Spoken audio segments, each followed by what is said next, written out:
Every AI coding tool builds the same website, the same purple gradient, the same rounded cards, the same boring headlines sitting in the same boring hero section. You've seen it 1,000 times, and so has everyone else, which is exactly the problem.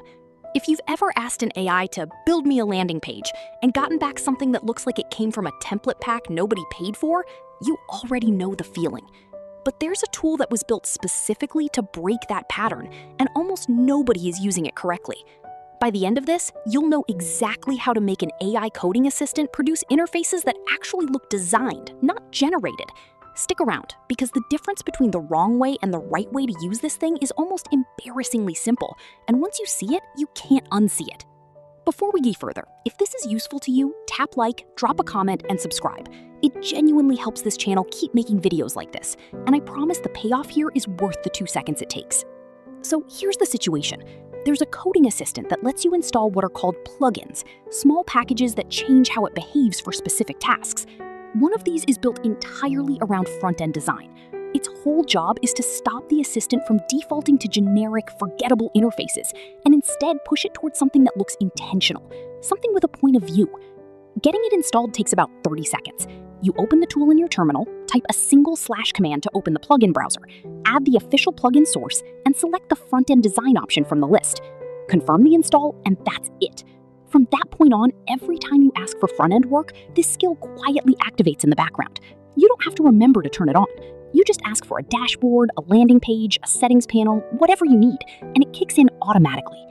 Now, here's where almost everyone gets it wrong, and this is the part that actually matters. Your instinct, especially if you've done any design work yourself, is to be incredibly specific. Give it exact hex codes. Tell it the padding should be exactly this many pixels. Specify the font size down to the decimal point. It feels like control. It feels like you're helping. And it is, without question, the fastest way to get a worse result. Here's why.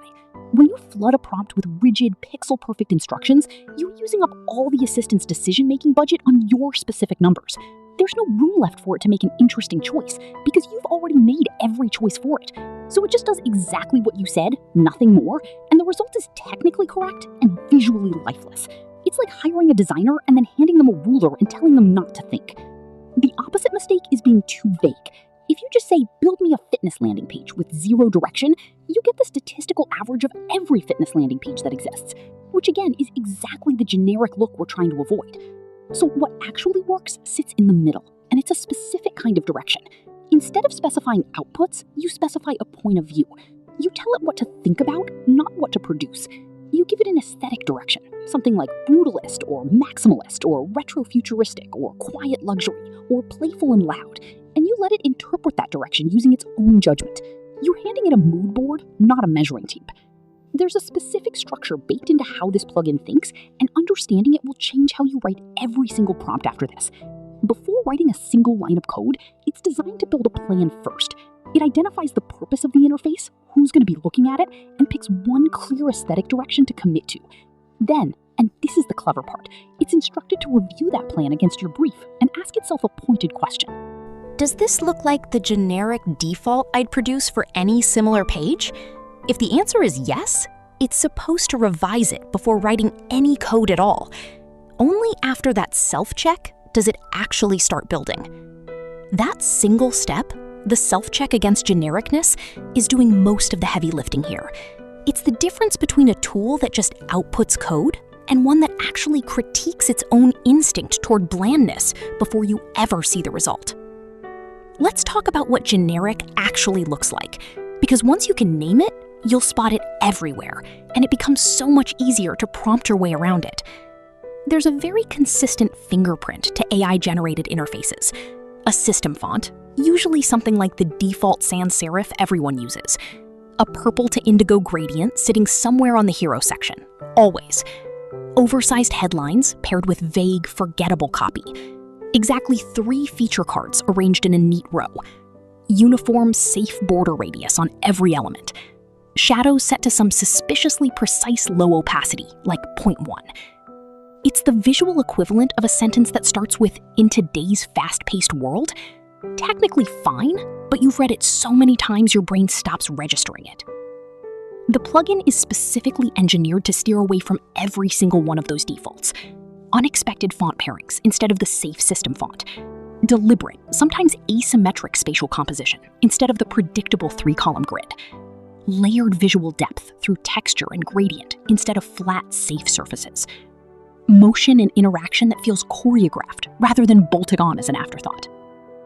Now, here's something that changes everything if you're doing this inside the terminal-based version of the tool, rather than a plain chat window. There's a persistent context file you can set up at the root of your project. Think of it as a permanent brief that gets read before every single interaction. You put your color palette in there, your spacing philosophy, a blunt instruction like avoid generic AI aesthetics always. And because that file persists, every future request in that project inherits it automatically. You're not re-explaining your taste every time you open a new session. You set it once, and the tool starts to feel like it actually knows your style. This is the real gap between a quick one-off chat with an AI and building inside a proper coding environment. A single chat gives you a decent first impression. A configured project gives you something closer to a 10th impression, the version where it's already learned what you like and stopped guessing. Let's get practical for a second, because theory only gets you so far. Say you want a dashboard for a music streaming app. The bad prompt gives you generic instructions or a spec sheet of measurements. The good prompt gives it a personality to build around.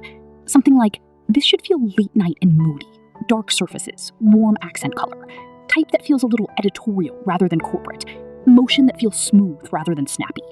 Notice there's not a single hex code or pixel value in there. It's all direction. And that's exactly the kind of prompt this plugin is built to run with. Same logic applies whether you're building a landing page for security stored up or a settings panel with dark mode.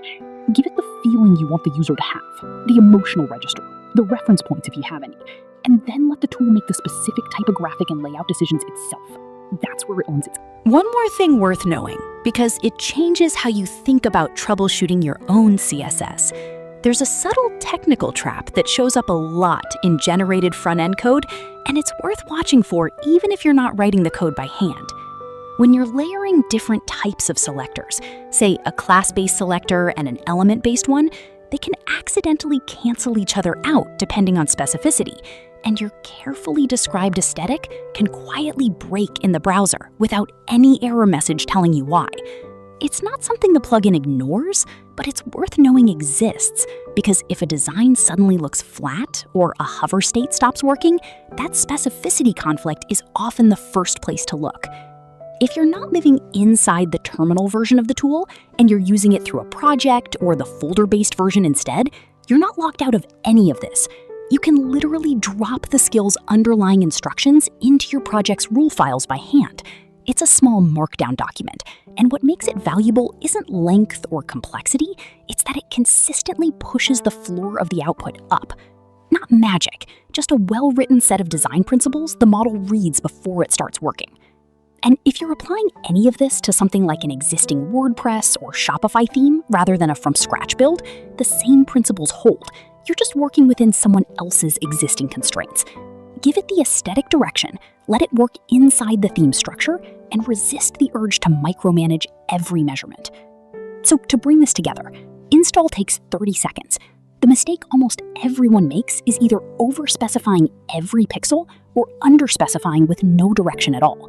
The fix is giving aesthetic direction instead of exact output, letting the built-in self-check catch generic defaults before code gets written. And if you're serious about this, setting up a persistent project file so your taste carries across every session instead of resetting every time. None of this is complicated once you see it laid out, but it's the difference between shipping another interface that looks like everything else out there and shipping something that actually looks like it was designed by someone with an opinion. Try it on your next build. Give it a real aesthetic direction instead of a spec sheet, and watch what comes back. If this helped, that like and subscribe genuinely makes a difference, and I'll see you in the next one.